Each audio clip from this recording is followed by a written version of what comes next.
If you've ever looked around your industry and thought everyone's offering the same thing, you are not wrong. And you're not alone. Every field has its noise.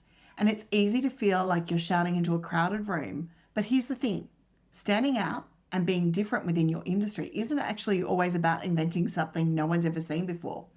It's about seeing what everyone else sees differently. Welcome to the Talk podcast with ideas strategist Linda Reed-Enever. Talk is where we chat about ideas and inspiration you can use to market your business. Get ready for practical tips you can implement today with your host, Linda Reed-Enever. When we work with clients here with their offering, we quite often ask, what makes it yours? What makes you unique? Not in a buzzword way, but in a human way. Because your offer isn't just about the product or the service, it's about the approach, the story, the why behind it. And that's where the uniqueness of your product starts. Take coaching, for example. There are thousands of coaches out here. There's even 2 coaches here at Reed-Enever Group. But a coach who weaves in humor, their own personal style, visual frameworks, or storytelling instantly becomes memorable. They offer the same service, but they have a different flavor. And even Clive and I both have that here. And that's why we work with different clients.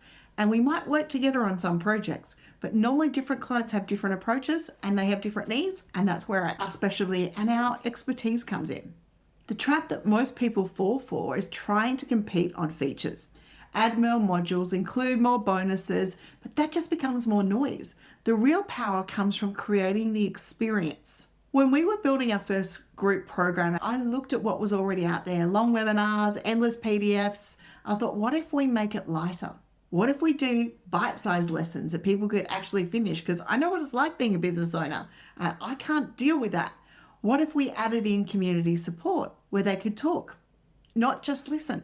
That's how we did things like the 52-week marketing challenge, and bite-sized marketing strategies were born. Not because we had a totally new concept, but because I created something people could connect with and they could actually use and fit within their day. If you're trying to create unique offers, I want you to ask yourself 3 questions aloud. What do people really want that they're not saying out loud? Because quite often it's fear that holds people back for actually asking what they want. What frustrates them about their current options? Or what frustrates you and what can you change and make differently? And how can I make this easier and more enjoyable for them? Answer these honestly and you'll spot the gaps that no one else in your industry is filling, and you'll spot your unique way of being able to deliver it. Another trick I use is to borrow from your own life. How do you learn? How do you buy? How do you engage? If you hate long courses, don't make one. You're never going to put it together in the first place. If you prefer live conversation, build that in because you have to deliver this. And often your personal preferences are the exact thing that will make your offer stand out because others feel the same way and there's maybe something that hasn't been designed for them yet. The other piece of this puzzle is ownership. When you create an offer, name it, brand it, give it an identity so people can latch onto it. I call this owning your method. It could be a metaphor, it could be a system, it could even be a catchy phrase. So you hear me say often the ideas impact a marketing circle. I use that in my content. Clive uses a plan, act, evaluate formula, and we use that often in his content. People don't remember generic offers, but they remember frameworks. And when someone hears marketing trees, for example, they know what we're talking about. When they hear ideas to impact, they normally recognize that it's me and they know exactly what I mean because I own my ideas and we want you to own your ideas too. So here's the challenge this week. Look at one of your offers and ask, where is the magic? Where is the piece that only you or your business brings? Highlight that. Name it if you can. Even give it a logo. Build around it. And that's how you'll stop blending in and you'll start creating an offer that will stand out in a saturated market time and time again.